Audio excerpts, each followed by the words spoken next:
Rede Verdade de hoje, segunda-feira, 20 de fevereiro, está começando. O nosso entrevistado é o deputado federal Cabo Gilberto, que já se encontra aqui em nossos estúdios. Deputado Cabo Gilberto, seja bem-vindo. Obrigado pelo convite, Felipe Nunes, grande profissional de imprensa, revelação. Agradecer também a Samuca Duarte, que saiu agora do ar, e a todo o sistema de comunicação Arapuã. Muito obrigado pelo convite, estou à sua disposição. Deputado, quase um mês já de mandato, o senhor que exerceu aí por 4 anos o cargo de deputado estadual aqui na Paraíba. Qual a sua avaliação desse primeiro mês de mandato? O que muda na rotina de um parlamentar? A rotina muda demais. Lá na Câmara Federal, a gente trabalha muito com relação ao mandato de deputado estadual, não tem comparação.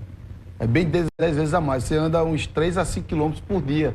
Lá na Câmara, do gabinete para o plenário, para as comissões. É um esforço enorme, mas vale a pena por estar como deputado federal, representando a população do estado da Paraíba. Estamos trabalhando muito para trazer desenvolvimento, para trazer mais investimentos, através das nossas emendas, destinar onde eu entendo ser melhor para o estado da Paraíba. Eu só tenho a agradecer à população pela essa votação expressiva e por me conceder o mandato de deputado federal. Foram mais de 100 mil votos e os parlamentares eleitos já começam buscando espaços ali para ocupar de comissões, de lideranças. O deputado Cabo Gilberto já está ocupando algum cargo importante lá em Brasília? Eu solicitei ser o vice-líder da oposição, participar da Comissão de Constituição e Justiça, como também da Segurança Pública. Automaticamente vamos aguardar, depois do Carnaval, será destinado ao nosso partido, que é o maior da Câmara, com 99 deputados, para saber onde eu irei ficar. Já existe essa sinalização de que o senhor pode ocupar a vice-liderança da oposição? Sim, está quase certo. Iremos ocupar a vice-liderança da oposição. Será uma enorme satisfação, como paraibano, representar o nosso estado como vice-líder da oposição no Congresso Nacional ao desgoverno do Lula. Olha aí, Adinei, já começamos o programa com manchete, mas nesse início de mandato, deputado, já há um pedido de investigação contra o senhor por conta dos atos de vandalismo ocorridos lá no dia 8 de fevereiro.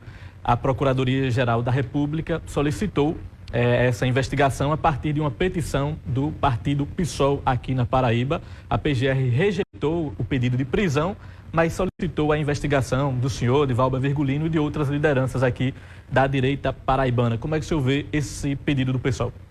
Com bastante naturalidade. O PSOL, primeiro, não tem representatividade nenhuma aqui na Paraíba.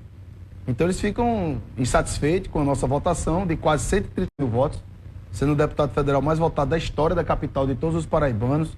Quase 60 mil votos eu tive só na capital. Aí o PSOL não tem um vereador. Eles não conseguem manipular a opinião pública, não conseguem enganar a população. Graças a Deus. Aí eles ficam tentando aparecer através dessas ações. Ele e outros partidos natimortos, como aquele Agir 37, 36, que entrou com várias ações contra o nosso mandato como deputado estadual, e todas foram rejeitadas. Essa também será rejeitada porque é uma petição natimorta. É só ler a Constituição. O advogado que entrou com litigância de má-fé será responsabilizado por isso. É só ler o artigo 53, lá é muito claro. Infelizmente, como vivemos um estado de exceção, onde as leis não são respeitadas, principalmente pela Suprema Corte, que dá um péssimo exemplo à nação brasileira, aí fica um partido como o PSOL, que é o puxadinho do PT, aí entrando com essas ações para tentar desgastar a nossa imagem perante a opinião pública, mas não funcionou lá atrás, nem vai funcionar agora. Fica nos colocando mais em evidência e a população sabendo que estamos no lado correto. O deputado, mas o senhor não crê que o pedido da Procuradoria-Geral da República se baseia em alguns indícios que foram compartilhados aí em redes sociais, que inclusive consta também no pedido do PSOL? É só observar nas nossas redes sociais o que eu postei. A Procuradoria agiu de forma correta, mandar para o Conselho de Ética. Lá, obviamente, será arquivado, porque não tem nada, é uma ação natimorta. Embora que o senhor tivesse falado, se eu tivesse postado, eu tenho prerrogativa de parlamentar, está lá no artigo 53, eu sou inviolável civil e penalmente por quaisquer opiniões, palavras e votos. Então isso aí é uma ação natimorta. Mas como eu lhe falei, infelizmente, essas ações acontecem porque estamos num estado de exceção, onde as leis não são respeitadas. Você vê o péssimo exemplo da Suprema Corte, que muda de versão, muda de opinião, muda de entendimento 3 vezes em 2 anos, amigo. Eu estou falando alguma besteira aqui? São fatos. A Suprema Corte decidiu que esse telefone é branco. Hoje, daqui a 4 meses decide que esse telefone é preto, depois disso decide que é branco de novo. Ou seja, a insegurança jurídica é enorme, afastando os investidores do nosso país, prejudicando diretamente a nossa economia, porque a população, quem tem dinheiro, quem é investidor, quem quer investir no nosso país, não investe por conta da insegurança jurídica. São fatos irrefutáveis. Esqueçam o lado que eu defendo politicamente, lado A, lado B. Temos que defender primeiramente a nossa democracia através do respeito máximo à Constituição. Estado democrático é isso.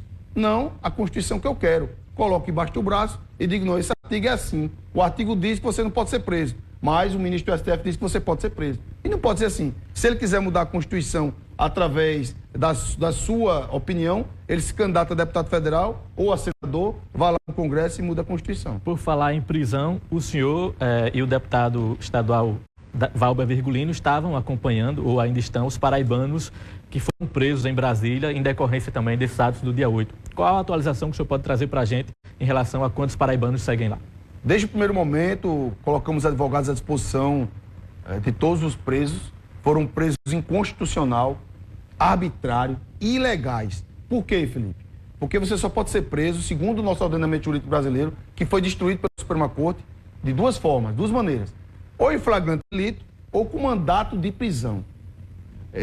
No segundo momento, nem foi flagrante delito, nem teve mandato de prisão. Porque em flagrante delito foram presas as pessoas no dia 8, lá no evento na Praça dos Três Poderes.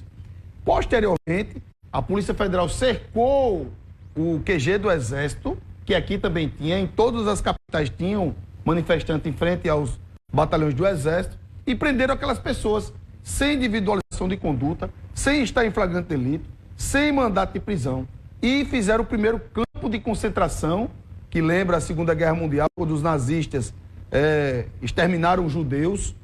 Aí fizeram o primeiro campo de concentração do governo Lula, lá no ginásio da Polícia Federal. Tinham idosos, crianças, pessoas com comorbidade, inclusive algumas faleceram, não dentro, porque foram socorridas, mas nos hospitais faleceram. E a prisão totalmente ilegal e inconstitucional. O que o nosso ordenamento jurídico determina? 24 horas para audiência de custódia. Passaram 3, 4, 5 dias. Não sei se eu estou dizendo isso, é a legislação. Vou dar um exemplo aqui aos senhores, porque a gente gosta muito de falar no debate e não perder. Eu aprendi desta forma lá no curso de Direito. No Rio Grande do Sul, a Justiça do Rio Grande do Sul foi que decidiu. Quando a população carcerária estava superlotada. Ela disse que não adiantava prender mais ninguém, que não ia ficar preso no Rio Grande do Sul. Ou não foi assim que aconteceu? A Justiça do Rio Grande do Sul determinou dessa forma. Mas lá em Brasília foi diferente, porque favoreceu o governo que está em exercício, que foi eleito através de uma manobra da Suprema Corte, que ele foi descondenado, ele não foi inocente, foi descondenado, e o ministro Alexandre de Moraes, que comandava o TSE, ele agiu de forma parcial a favorecer o ex-presidiário Lula para que ele vencesse as eleições. Isso é fato. Eu não estou dizendo aqui que teve fraude. Eu estou afirmando de forma veemente que as eleições foram contaminadas pela Suprema Corte brasileira.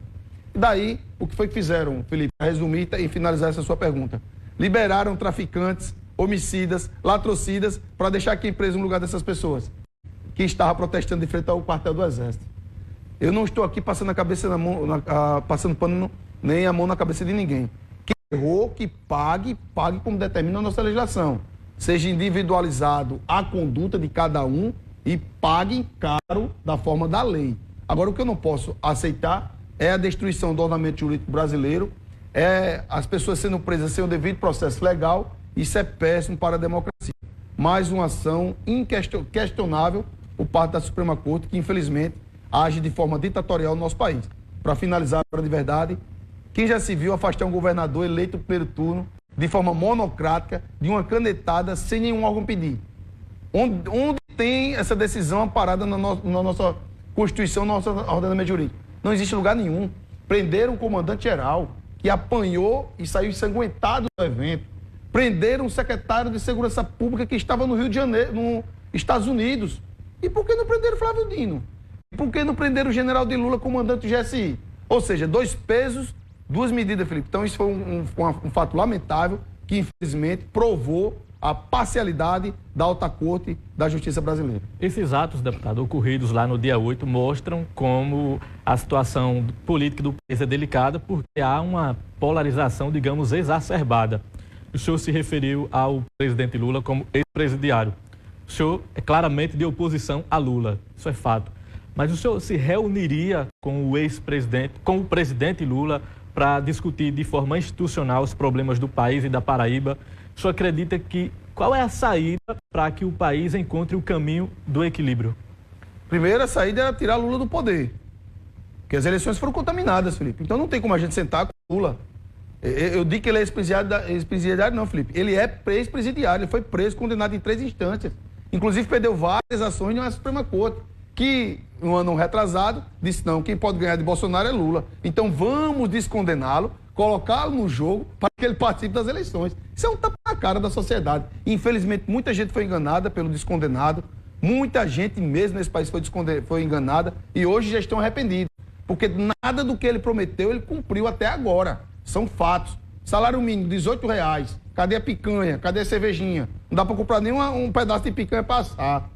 Imposto de renda, vou tirar... Só vai pagar imposto de renda quem recebe acima de R$5.000. E aí? Botou o pobre para pagar imposto de renda, Felipe. Me ajude. Mas só para lembrar, houve agora essa correção para 2 salários mínimos, né? Não está finalizado ainda. Não está finalizado ainda. 2 salários mínimos dá R$2.640 com o salário mínimo atual. Se tiver com o salário de Lula, ele botou 2.400. Não dá nem 2 salários mínimos ainda. Ele botou, disse que botou. Eu só acredito vendo.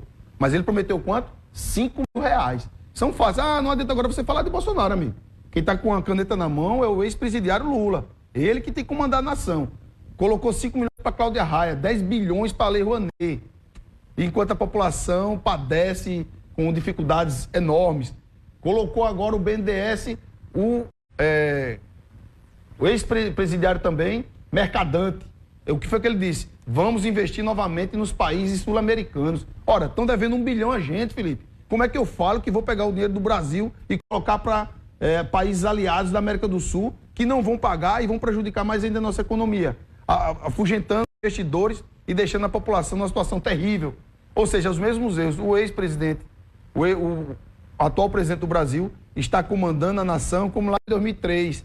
É uma situação dificílima e não vai dar certo, Felipe. Mas são fatos. Como na condição de parlamentar, o deputado Cabo Gilberto pode contribuir para o aperfeiçoamento dessas políticas públicas para além do discurso? Fazendo o nosso papel de oposição, mostrando que está errado para ver se ele conserta. Exemplo, deu um aumento real, pelo menos o que Bolsonaro estava dando, 10%, pra gente, aí a gente não fala mais em salário mínimo. Dê 10% de aumento de salário mínimo, que eu não falo mais em salário mínimo. Pegue os R$5.000 para pagar imposto de renda, quem ganha acima, aí eu já não falo mais nisso. Tire esses 10 bilhões da Lei Rouanet para dar artistas super ricos, super poderosos, para dar aos artistas daqui da Paraíba, de Pernambuco, de Salvador, dos estados que que formam novos artistas a cada ano, pequenos artistas, não da forma que é hoje a Lei Rouanet. Não pegue o BNDES para financiar países sul-americanos que vão dar calote na gente. Não queira instituir a mesma moeda da Argentina. Não queira comprar o parlamento através de mensalão 2.0, porque ela atacou tantas emendas de relator e agora está usufruindo das emendas de relator, porque é legal, está lá no orçamento, foi o parlamento que aprovou, Felipe. Não sou eu que estou dizendo isso, é a legislação. Não queira fazer desta forma? Então, agindo dessa, termina as obras, a obra da BR-230, a disposição do Rio São Francisco, do canal, do eixo do Piancó, que vai favorecer as pessoas lá no sertão da Paraíba, institua o programa Bolsa Família, que atenda as pessoas de fato. Há uma expectativa que Lula venha à Paraíba no próximo mês. Eventualmente, se fosse convidado, Cabo Gilberto iria para essa agenda? De forma alguma, porque eu sei que é um presidente que não tem nada a oferecer ao nosso país. Eu estou falando aqui o que tem que ser feito para mudar e melhorar a situação do povo. Mas nenhum desses pleitos serão ouvidos, porque ele mostrou que ele está governando através da raiva, da vingança. Ele não respeita ninguém, Felipe. Veja a questão do desarmamento. Ele só persegue as pessoas de bem. Ele favorece assaltantes de celular. Veja o número de assaltos que aumentou assustadoramente no nosso país, depois que esse cidadão assumiu o poder. Veja o número de armas na mão de marginais. Aí ele pega, bota a sua polícia particular para prender CACs, aí bota lá armas, as armas todas legais, amigo, tá com endereço. Pessoas que treinam, vão no clube de tiro, não são armas ilegais. Aí mostra como se fossem armas ilegais. como se estivesse combatendo a criminalidade. O senhor que entende muito bem desse quesito, qual a situação hoje de quem tem uma arma legalizada e registrada e quem queria ou gostaria de fazer um registro de uma arma? Qual o procedimento ou isso não pode mais acontecer? Está suspenso até segunda ordem por conta do novo decreto do ex-presidiário Lula. Nós estamos tentando barrar e derrubar esse decreto através de um DPL, que é um decreto de projeto legislativo. Precisamos de 257 assinaturas, precisamos aprovar a urgência lá na Câmara para que seja votado na Câmara, posteriormente no Senado Federal. É difícil essa nossa ação, mas nós estamos conseguindo a cada dia novas assinaturas e que seja pautado para vencermos essa batalha na Câmara dos Deputados. Porque não é justo, Felipe, você que preencheu todos os pré-requisitos e tem uma arma de fogo, pratica o tiro esportivo, tem a questão da economia que movimenta esse setor com empregos diretos e indiretos e automaticamente você ser prejudicado por um decreto irresponsável, vingativo do atual presidente da República. Eu, como deputado federal, ocupo uma das 513 cadeiras, uma das 12 cadeiras do estado da Paraíba, e ele lutar muito para derrubar esse decreto. Agora, obviamente, não depende de mim, né, Felipe? Mas os clubes de tiro seguem funcionando. A permissão continua. Seguem funcionando de forma gradativa, porque a questão da pólvora não pode ser mais vendida, por conta desse novo decreto. Então, automaticamente, nos próximos meses, vários clubes de tiros irão fechar. Aqui na Paraíba também? Em todo o Brasil, se a gente não conseguir derrubar esse decreto irresponsável. Porque precisamos respeitar, Felipe. Se o senhor for pego cometendo uma ilegalidade, que o senhor pague caro, como determina a legislação. O que não pode é generalizar o Felipe por conta de uma ação errada minha. A gente não pode generalizar. Então, é muito difícil essa questão desse decreto do ex-presidente e atual presidente descondenado Lula, que infelizmente foi de encontro à nossa economia, de encontro a vários pais de família que dependem desse setor. Por falar em ex-presidente, deputado, o ex-presidente Jair Bolsonaro segue nos Estados Unidos. O senhor é um dos aliados de primeira hora do ex-presidente. Ainda não há uma data, se ou quando ele vai voltar aqui para o Brasil para liderar as oposições. O senhor tem mantido contato com o ex-presidente? Sim, eu troco mensagem direto com o ex-presidente, nosso grande presidente Bolsonaro, que foi o melhor presidente da República depois de Dom Pedro II. Eu falo isso com bastante tranquilidade, é só ver os números. Reduziu homicídios, colocou recursos na mão dos prefeitos, como nunca na história desse país, sem querer ser beneficiado politicamente. Fez o maior programa de auxílio direto à população, colocou as contas no azul, mesmo enfrentando 2 anos de pandemia, com governadores irresponsáveis, com a Suprema Corte trabalhando contra a boa parte da imprensa trabalhando contra, fazendo fake news todos os dias, mas o presidente da República mostrou que comandou muito bem a nação através de números. E os prefeitos agora já estão chegando. O que é que ele lhe disse nesses contatos que tem tido com o senhor? Vai votar agora em março, falei com ele antes de ontem, a última vez que eu falei com o presidente, e o presidente volta para o Brasil, ele vai votar em março, se Deus quiser. Agora a situação, o pessoal fica, não, o presidente fugiu. Primeiro que ele não responde nada na justiça, com relação a estar com mandato de prisão. Então ele não vem dizer que ele fugiu. Segundo, que ele, mas ele foi covarde porque ele está lá nos Estados Unidos. Não, amigo, estamos vivendo um estado de exceção, onde a legislação não é respeitada. Então, automaticamente, o presidente foi para os Estados Unidos para esfriar a cabeça, depois de tudo que passou, onde perdeu as eleições, com um processo eleitoral contaminado, infelizmente. Porque, vamos lá, Felipe, tire a Suprema Corte da jogada, coloque juízes sérios para comandar as eleições. O presidente Bolsonaro não tinha perdido a eleição, irmão.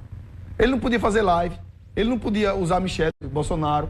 Várias ações que diretamente interferiram no resultado. Luciano Hang tem quase 10 milhões de seguidores. 10 milhões. 10 milhões de seguidores. A conta dele foi suspensa. E várias outras pessoas, a minha conta foi suspensa, de Carla Zambelli, de vários aliados. Aí eu pergunto, faça esse desafio aqui, quem defende o ex-presidiário Lula. Qual ação Alexandre de Moraes concedeu durante a campanha que prejudicou Lula diretamente?